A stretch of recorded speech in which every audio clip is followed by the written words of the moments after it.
Hello guys, and it's James here for Birmingham Fan TV, and welcome to your Hull City preview. Game's coming thick and fast again. This just again feels like a proper championship season at the minute, and there's no respite, there's no let up. Obviously we picked up a fantastic and debatably our best 3 points of the season against Bristol City on Tuesday night. Another fantastic performance to add to the collection this season. And yeah, I think that was really, not only did we deserve the win, not only was it justified, but I think that it was a much needed 3 points after the last couple of games. With, you know, the Blackburn result wasn't the greatest. I know we got a point, and then obviously the Bolton result before that was, was a really poor result, if we're going to be honest. So yeah, we really needed that 3 points. But isn't it just typical Blues that we managed to go and get the result at Bristol City, and then we couldn't beat the two of the supposedly easier teams at home? It would have been a little bit more disappointing. Obviously, no Emily today. She'll be in the Hull City vlog, and hopefully by the time you guys get this video, the Bristol City vlog will be out. And don't forget to go and check out the first episode of the Birmingham Fan TV podcast. Some really good reviews in a very short amount of time. I'm glad people are enjoying the stories. It's only going to get better. It's only going to progress. We're going to try and get you guys involved the best way we can, because that's what it's all about. We want to hear your stories, we want to hear your views and opinions, so we can put them out on here and we can read them out, and obviously you guys can then talk about it in the comments down below. Before we do get into it, don't forget to smash the like button. Really helps us out. Can we get over 65 likes on this video? That'd be great. And leave your comments down below. If you're going to Hull, what's your score prediction? What's your team going to be? There's a lot of headache suggestions at the minute for Blues.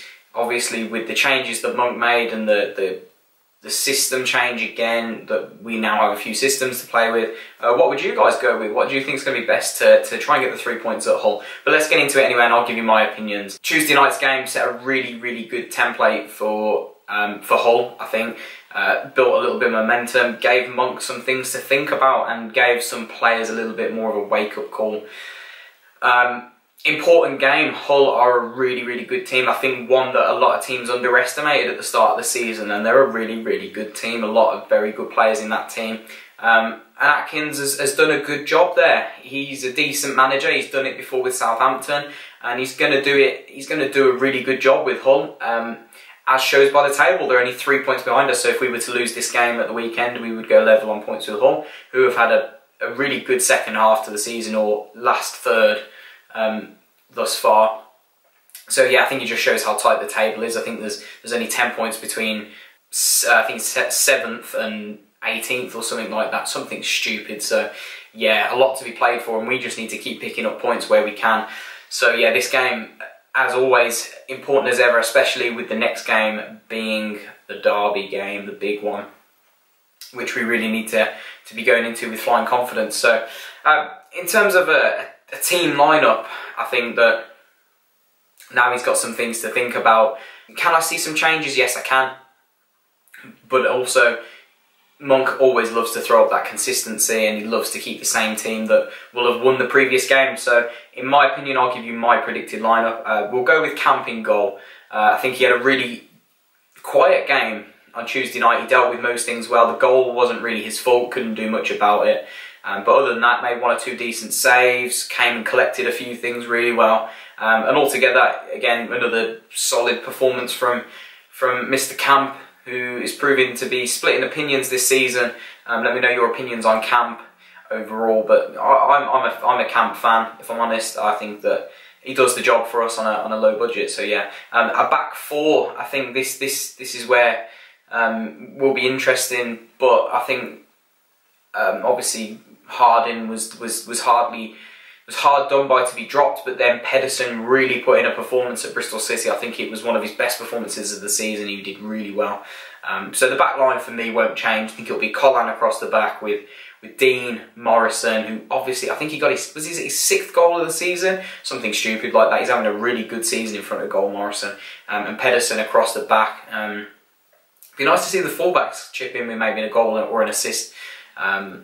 because we do play our fullbacks quite high up. They do like to get forward, they marauder forward, especially Pedersen on the left-hand side.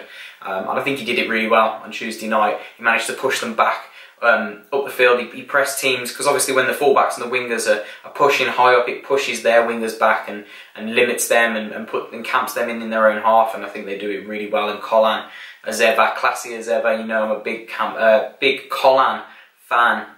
He's one of the standout players in this team. The midfield, I think, is the headache for Monk, I think, with obviously Mahoney, for me, being man of the match on Tuesday night. Goal, assist, and overall a really good performance where he maybe could have had another goal. So does he keep his place? And Rabti on the other side, who I thought had a really good, you know, for his first start, I think he was excellent. I think he's adapting to the league really quickly and really nicely. He's fitting in really well and looks a very, very tidy player. For me, I wouldn't change it again. I think it's hard because some would say let's put Magoma in on the left for his defensive abilities. Do we switch to the diamond and play with Hotter at the tip? Which obviously works very, very well, has worked in multiple games away from home this season. As we said, QPR and Swansea. But ultimately, why change a winning formula? I think the 4-4-2 we look more comfortable in, we look more compact, we look more solid. Let's not change that. So I go with Rapti on the right, very quick. Loved to cut inside the other night. He drifted in off that right and caused a lot of problems because obviously then they don't know who they're marking. If he's drifting in off that right hand side, who's picking him up?